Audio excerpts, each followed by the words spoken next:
Saudara, apa kabarnya? Senang sekali bisa menyapa Bapak Ibu melalui program Sapaan Gembala. Nah, pada hari ini kita akan bersama-sama merenungkan satu pembacaan leksionari dari Lukas pasal 10 ayat 21 sampai 24. Lukas pasal 10 ayat 21 sampai 24. Saya akan membacakannya untuk kita semua. Pada waktu itu juga bergembiralah Yesus dalam Roh Kudus dan berkata, "Aku bersyukur kepadamu Bapa, Tuhan langit dan bumi, karena semuanya itu Engkau sembunyikan bagi orang bijak dan orang pandai, tetapi Engkau nyatakan kepada orang kecil. Ya Bapa, itulah yang berkenan kepadamu.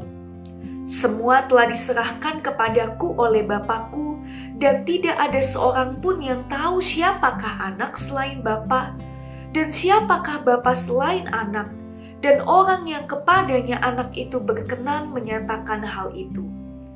Sesudah itu berpalinglah Yesus kepada murid-muridnya tersendiri dan berkata, "Berbahagialah mata yang melihat apa yang kamu lihat.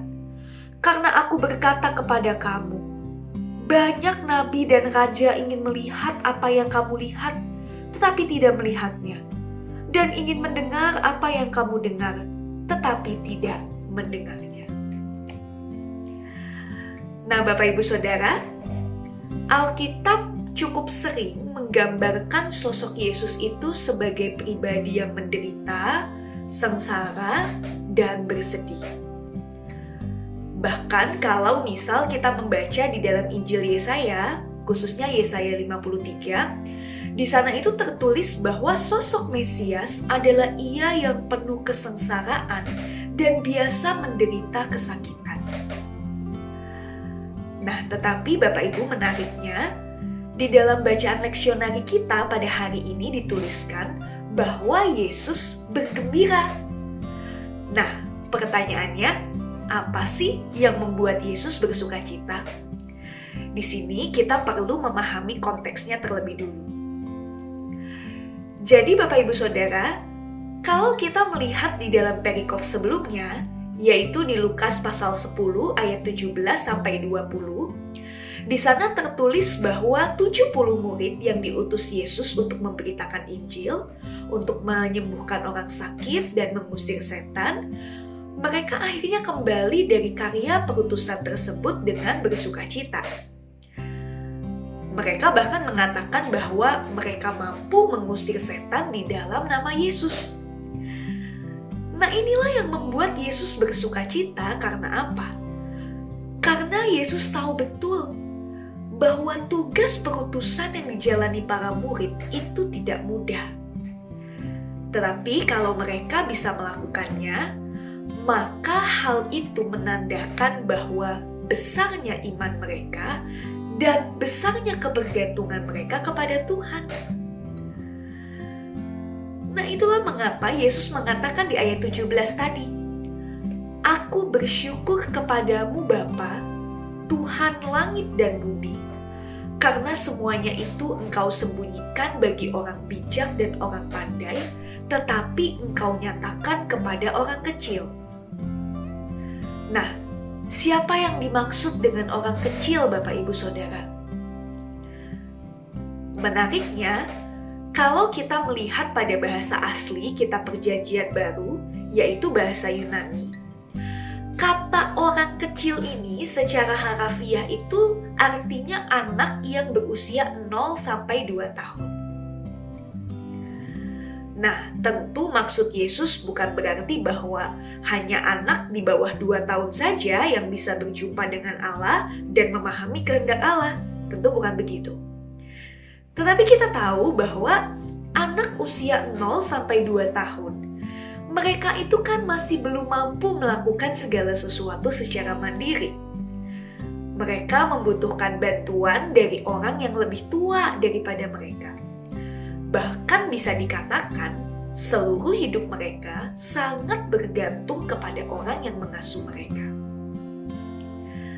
Nah, Saudara, disinilah Yesus ingin menyatakan bahwa kalau kita sungguh-sungguh merendahkan hati di hadapan Allah, kalau kita bersandar penuh kepadanya, maka Dia akan menyatakan kehendak-Nya. Dia akan mengaruniakan kuasa-Nya kepada kita.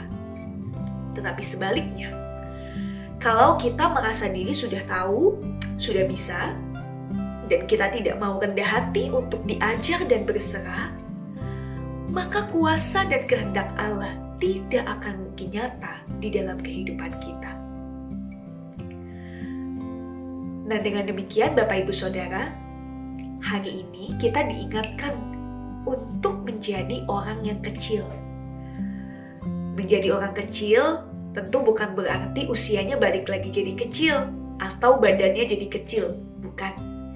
Tapi bagaimana kita hidup dengan rendah hati, bagaimana kita selalu bersandar kepada Tuhan. Maka di sanalah kita akan dimampukan untuk memahami kehendak Allah. Kita akan dimampukan untuk melakukan karya Allah dengan kuasa-Nya. Dan pada akhirnya, Allah akan bersuka cita kalau kita mampu menyatakan karya kerajaan-Nya. Nah, dengan demikian, menjadi refleksi buat kita pada saat ini. Apakah Tuhan sudah bergembira ketika melihat kehidupan kita?